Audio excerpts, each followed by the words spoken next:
네, 미증시 금요일에 일제히 하락 마감했습니다. 다우지수 0.22%, S&P 500 0.11%, 나스닥지수 0.23%, 빨간불을 보이며 하락 마감했는데요. 여전한 노동시장 강세가 보였다라고 시장은 해석하고 있습니다. 하락 마감한 미증시에게 가장 큰 영향을 미쳤던 건 바로 비농업 일자리가 5월 달에 대폭 증가했다라는 점일 텐데요. 이로 인해서 다시 한번 타오르려던 상승하려던 금리 인하 기대감에는 찬물이 끼얹었다라고 시장은 평가를 하고 있습니다. 국제 유가 역시 견조한 고용과 강달러로 인해서 3거래 만에 하락하는 모습 보이기도 했고요. 어쨌든 시장에서는 이런 고민을 하고 있습니다. 올해 금리 인하 과연 1회에서 2회 가능할까? 아니면 그냥 0회 한 번도 못하고 넘어가 버릴까? 라고 고민하면서 이번 주의 관건은 파월의 발언과 함께 점도표일 것이다 라고 시장이 집중하고 있습니다. 그럼 중요한 이슈 넘어가기 전에 머니맵 함께 살펴보도록 하겠습니다. 네, 머니맵 살펴보시면요. 전반적으로 혼조세를 보였던 시장이고요. 오히려 M7은 다 조정을 받고 쉬어가는 가운데 애플만 이 WWDC를 앞두고서 1.24%나 상승하는 모습 보이기도 했습니다. 네, 전반적으로 이 혼조세를 보였던 시장 내에서 엔비디아와 애플에 조금 더 집중해보고 싶었다라고 말씀드리고 싶은데요. 이 섹터별로 본다라면 테크놀로지만 그나마 0.07% 상승 마감했던 모습이었고요. 그 외에 유틸리티, 매트리얼 전부 다 일제히 하락 마감하는 모습까지 체크가 되었습니다. 그럼 주요 이슈로 함께 넘어가 보도록 하시죠. 이 놀라울 정도로 강한이라는 표현을 쓰는 미국 고용시장, 이렇게 지표가 발표가 되었습니다. 이 6월 7일 금요일 날에요. 미국 평균 시간당 임금도 발표가 되었고요. 비농업 고용지수, 실업률까지 함께 발표가 되었습니다. 이 미국 국민들의 평균 시간당 임금도 실제 예측과 이전 대비해서 상승한 모습이 나왔고요. 비농업 고용지수 역시 예측과 이전치 대비해서 깜짝 증가하는 모습이 보였습니다. 반면 이 또 노란색 동그라미를 보시면 아시겠지만 5월 실업률은 반대로 예측치와 이전치에 대비해서는 더 오르면서 이걸 어떻게 해석해야 하나라는 느낌을 들으셨을 것 같은데요. 하나씩 함께 짚어보시죠. 이 비농업 부문은 이 예상치를 웃돌았죠. 이 지난달 대비해서 27만 2천 개의 신규 일자리가 늘어났다라고 시장은 평가를 하고 있습니다.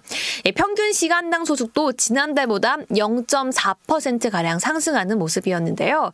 반면 실업률은요, 이 4%대를 처음 보이기로 시작한 게 2022년 1월 이후 처음입니다. 이 시장에서는 어쨌든 비농업 고용에서 고용이 뜨거운 거 유지되고 있는 건 알겠는데, 아니 고용이 증가하는데 실업률도 어떻게 증가하지? 라고 또 궁금해하는 모습들, 또 어디에 조금 더 우리가 중점을 둬야 하지? 라고 헷갈려하는 모습도 있었는데요. 일단 주요 집계한 조사 대상 그 주체자가 좀 다른 모습이기도 했고요. 이런 부분들 우리가 오히려 시장에서 조금 더 긍정적으로 해석할 여지가 있는지도 잠시 뒤에 함께 이야기해 보도록 하고요. 어쨌든 시장이 이로 인해서 조금 충격을 받으면서 금리 인하에 대한 기대감은 또다시 후퇴하는 모습이 보이기도 했습니다. 사실 시티은행과 JP모건 같은 경우에는 그 어떤 투자은행이 금리 인하에 대해서 부정적이고 또 매파적이고 보수적이고 발언을 하더라도 7월에는 금리 인하할 수 있을 것이다 라는 의견을 고수해주기도 했었는데요. 오히려 이 인하 시점을 시티는 9월, JP모건은 11월까지도 늦추는 모습 보였습니다.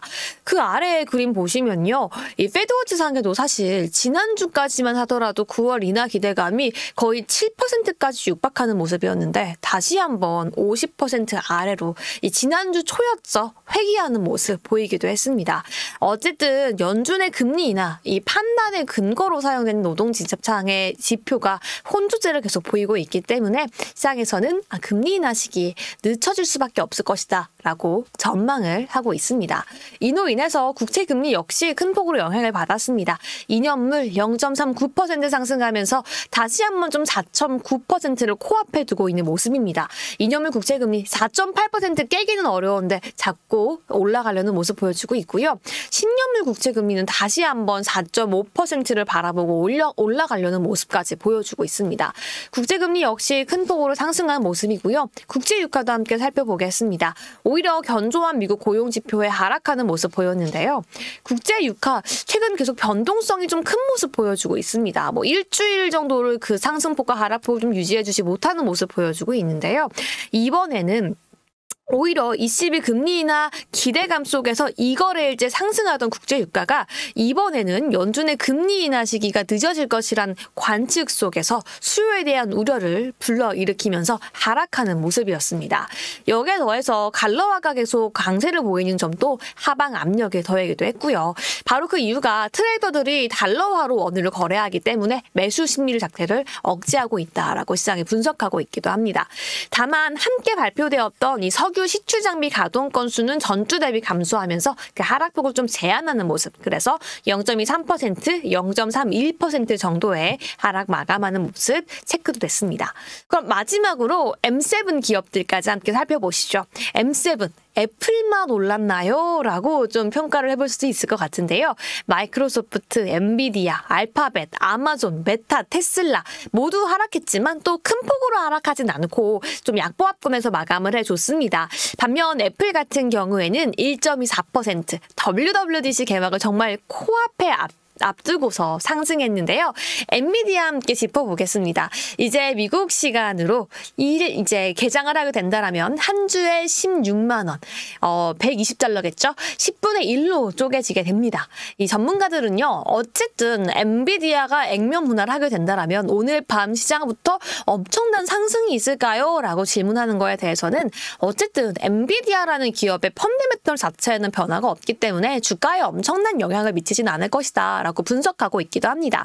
하지만 투자자 입장에서는 굉장히 유리하고 그에 따른 수급도 들어올 수 있겠죠. 한 주에 120만 원이었다가 이제는 거의 1,200불이었다가 120불로 낮아졌기 때문에 오히려 주식 분할에서도 유리하고 포트 관리에도 쉬울 것이다 라고 평가하고 있긴 하지만 그만큼 개인 투자자 입장에서 유리해진 만큼 기관 투자자에게는 한 주 한 주 수수료 부담이 상승했기 때문에 이 부분이 오히려 좀 동일하게 작용할 것이다 라고 보고 있습니다. 여기에 더해서 이 지난 역사상을 좀 되돌아 봤을 때 엔비디아가 주식을 분할한 후에 주가의 수익률이 어땠냐라고 이야기한다면 오히려 주식 분할 이후에는 주가가 그렇게 오르기보다는 반대로 좀 역행했다라고 보는 분석도 있기 때문에 저희가 만약에 시청자분들 중에서 엔비디아의 신규 매매를 고려하신다거나 엔비디아를 보유하고 있는 분이 있다라고 한다면 잠시 뒤에 그 엔비디아 액면 분할 이후 어떤 전략 세워야 할지까지 함께 이야기해 보도록 하겠고요. 마지막으로 애플과 테슬라도 함께 짚어보도록 하시죠. 애플, WWDC 현지 시간 10일 날 개막을 합니다. 한국 시간으로 궁금하실 것 같은데요. 한국 시간 11일 오전 2시부터 약 2시간 동안 기조연설이 진행될 텐데요. 그 절반 정도를 애플은 AI 기능에 대해 설명하고 소개하는 데에 대해서 할애할 예정이라고 합니다. 그리고 애플의 인공지능 AI 시스템 이름이 벌써 공개가 되었습니다. 애플 인텔리전스라고 사전에 공개가 되었는데요. 과연 시장의 기대를 충족할 수 있을지 아니면 소문난 잔치로 끝날지 함께 보도록 하겠습니다. 마지막으로 테슬라는 다양한 이슈가 들러오는 가운데 0.26% 하락했죠. 굉장히 다양한 소식이 들려왔는데 오히려 이 주말 사이에는 긍정적인 소식은 별로 들어오지 않았습니다. 그중에 이슈가 하나가 뭐였냐면 미국 내에서 테슬라가 계속 가격 인하 정책을 하다 보니까 중고차 가격 역시 29% 가까이 하락했다라는 소식 들려오기도 했고요. 이게 전체 자동차 브랜드 중에서 낙폭이 가장 컸다라고 시장은 평가하고 있기도 합니다. 여기에 더해서 테슬라 지분을 굉장히 많이 소유하고 있는 노르웨이의 국부펀드 역시 이 테슬라의 머스크에 대한 60조 원대 보상안을 반대한다라는 소식이 전해들기도 하면서 테슬라에 대한 수집이 악화되는 모습도 보였던 금요일 시장이었습니다. 여기까지 오늘의 브리핑 마무리해 보도록 하고요. 오늘 시장 이야기하러 떠나보도록 하겠습니다.